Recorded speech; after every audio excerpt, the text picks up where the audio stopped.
अब से 1 घंटे के बाद मतदान होना है, जिसको लेकर चुनाव आयोग की तैयारियां पूरी हैं। भारतीय जनता पार्टी 15 साल से एमसीडी पर काबिज है, वहीं आम आदमी पार्टी इस बार उसे सत्ता से हटाने का पूरा दम लगा रही है, जबकि कांग्रेस को अपना खोया हुआ जनाधार वापस पाने की चुनौती है। बड़ी कवरेज इसी पर दिन भर आप देखेंगे। मेरे साथ कुछ देर में तमाम खास मेहमान भी जुड़ेंगे। एमसीडी का ये चुनावी दंगल कौन जीतेगा, हर एक के जहन में यही सवाल है। सिर्फ 1 घंटे का और इंतजार। 1 घंटे के बाद राजधानी दिल्ली में वोटिंग शुरू हो जाएगी और आज तक की आप सभी से ये अपील है कि अगर आप हैं दिल्ली के वोटर तो वोट डालने के लिए आप जरूर जाएं, क्योंकि लोकतंत्र की यही आपकी सबसे बड़ी ताकत है। वो कौन कौन से मुद्दे हैं हम आपको दिखा रहे हैं। सफाई, प्रदूषण, भ्रष्टाचार और विकास, ये मुद्दे छाए रहे। तो इसी के साथ ही साथ आपको बताते चले, आरोप प्रत्यारोप के दौर के बीच वीडियो वॉर भी जमकर चला है राजधानी दिल्ली की सियासत में। एमसीडी को लेकर चुनाव है, लेकिन वीडियो के जरिए भारतीय जनता पार्टी ने सत्येंद्र जैन के बहाने अरविंद केजरीवाल पर सीधे सीधे हमला बोला। और यहां पर देखिए किसके क्या वायदे हैं। बीजेपी जहां एक तरफ जहां झुग्गी वहीं मकान का वायदा कर रही है, तो वहीं आम आदमी पार्टी की ओर से भी वादा किया जा रहा है साफ सुथरी दिल्ली का। कांग्रेस पार्टी भी यहां पर वायदों की झड़ी के साथ सामने आ गई है। एमसीडी चुनाव में अलग अलग पार्टियों की अपने अपने दावे हैं, लेकिन किसके दावे में ज्यादा दम दखता है, आज दिल्ली की जनता इस बारे में करने वाली है फैसला।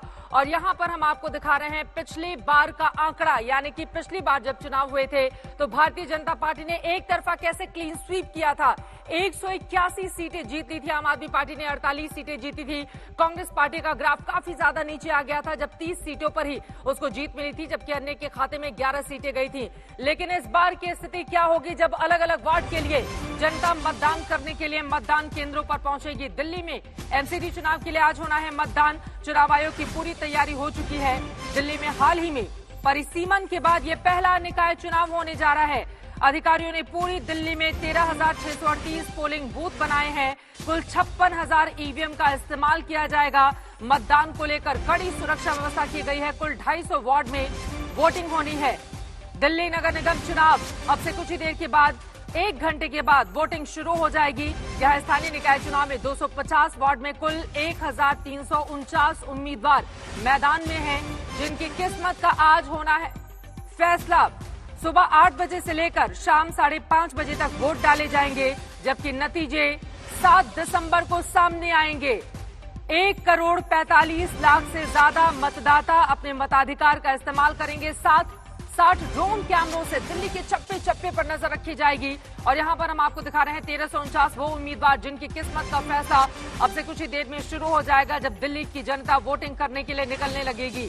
आपको बताते चले कि राजधानी दिल्ली में हल्की धुंध है, अभी पूरी तरह से सवेरा हुआ भी नहीं है। सुबह के 7 बज चुके हैं, लेकिन हल्का अंधेरेपन को ओढ़ा हुआ पूरा का पूरा समा। लेकिन इन सबके बीच उजाला किसकी जिंदगी में आएगा, वोटरों का ये बड़ा सवाल बना हुआ है। यहां पर आपको हम दिखा रहे हैं, देखिए पिछली बार के ये आंकड़े हैं, पिछली बार के आंकड़े हैं और इनको दोहराने की कोशिश में इस वक्त एक तरफ जहां बीजेपी लगी हुई है, तो वहीं दूसरी तरफ आम आदमी पार्टी ने भी पूरा जोर लगाकर रखा हुआ है। कई ऐसे मुद्दे हैं, चाहे कूड़े के पहाड़ का मुद्दा हो, चाहे साफ सफाई का मुद्दा हो, जिस पर आपकी सरकार लगातार बीजेपी को घेर रही है। जबकि भारतीय जनता पार्टी की ओर से बार बार यमुना में प्रदूषित जल दिखाया जा रहा है और बताया जा रहा है कि कैसे इनके जो बड़े बड़े मंत्री हैं भ्रष्टाचार के आरोप में जेल की सजा काट रहे हैं। और वहां से एक के बाद एक जिस तरह की तस्वीरें और वीडियो सामने आ रहे हैं, उसने भी कई सवालों को जन्म दे दिया है। एमसीडी के दंगल में 7 दिसंबर को आएंगे नतीजे। 250 सीटें हैं। 4 दिसंबर यानी कि अब से कुछ देर के बाद मतदान शुरू हो जाएगा। और यहां पर यमुना का जल तो आप देख रहे हैं, ये जरूर आपको थोड़ा साफ नजर आ रहा है, लेकिन उसका गंदा पानी भी, यमुना नदी में जिस तरह से गंदा जल है, वो भी बड़ा मुद्दा बना हुआ है। सफाई का मुद्दा है, प्रदूषण है, भ्रष्टाचार है, विकास है, कूड़े का पहाड़, जिस पर जा जाकर आम आदमी पार्टी के दिग्गज नेता बार बार दिल्ली के सामने उसको बता रहे हैं कि कैसे कूड़े का पहाड़ राजधानी दिल्ली में खड़ा किया है बीजेपी ने, और हम जब सत्ता में आएंगे तो फिर उसको विदेशों की तर्ज पर हटवाएंगे।